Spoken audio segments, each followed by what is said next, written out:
Step number 4, create a Facebook ad campaign. In this video, I'm going to step you through the process of running an actual Facebook ad campaign. In the previous video, we concentrated on identifying your audience members. Please keep in mind that getting a clear idea of who your audience members are is not a one-time thing. It's something that you're going to have to constantly fine-tune and polish as your results come in. Don't think that just because you used Audience Insights and you have slightly over 1,000 page fans, that your targeting can remain unchanged. As you can imagine, the more popular your page gets, the higher the chance its audience profile may change. It may attract other people, and these individuals might actually be a better audience for your ads. In this video, I'm going to step you through the process of using Facebook Ad Manager to set up an actual ad campaign. First, you need to get on Facebook Ad Manager, click on the Campaigns tab, and then click on Create. This will get you going on launching a new Facebook advertising campaign. The first thing you will notice is that you actually have 11 different campaign objectives to choose from. Here are the options and quick descriptions of them. Store visits. Select this if you want to get physical visitors to your local physical store. Catalog sales. Run Facebook ads to connect directly to your online catalog, so if they like something, they can buy it from your store. Conversions. This is a fairly broad objective type that indicates the ad clicker doing a specific action. This can mean entering an email into a form to join a mailing list or buying the product you're selling. Messages. For this objective, you get people to connect with your business using your page's Facebook Messenger. You can automate your Facebook Messenger so that when people reach out to you, your messenger can send them promotional info.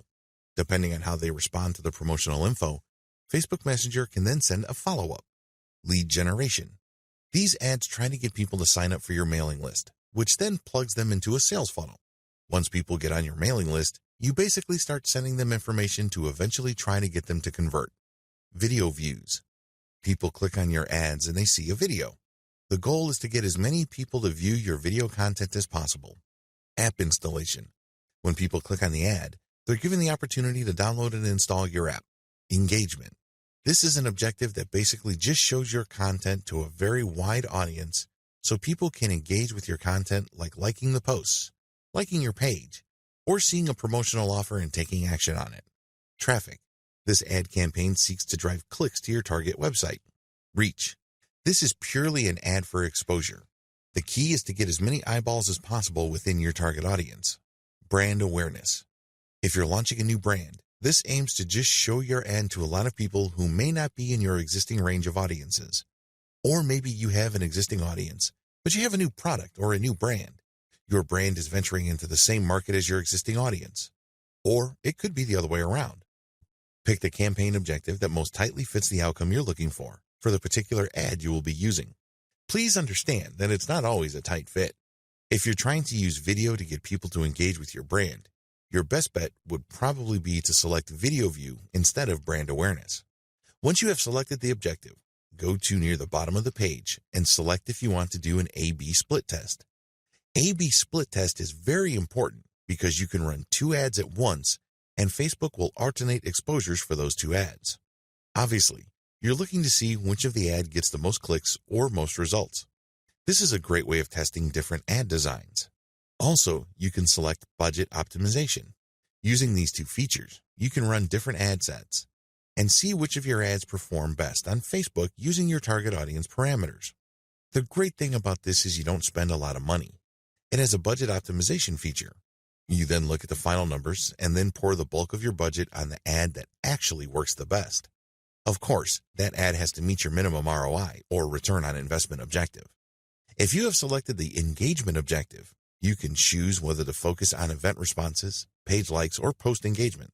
Generally, people who use engagement are looking for page engagements, so their page fans can increase and the number of people who may possibly see their updates in the future grows. If you haven't set up an ad account by this point, you can click the Set Up Ad Account and enter your payment information so Facebook can start showing the ad. Select Ad Placement. Ad placements indicate where Facebook will show your ad. Generally, this is played out between desktop and mobile.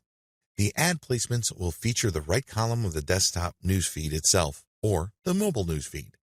If you select mobile, your Facebook ads can also show the Instagram platform.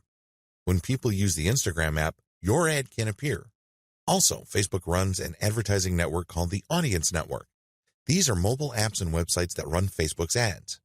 You can also select for your ads to show on this extended network. Next, set up your budget and schedule. Once you've done the targeting and you have set up your ad, the next step is to select the budget. This will give you an average of how much money you'll be spending per day. You can also choose to keep it running indefinitely or end it at a specific date. I suggest that if you just started your Facebook ad marketing, you use the default settings offered by Facebook.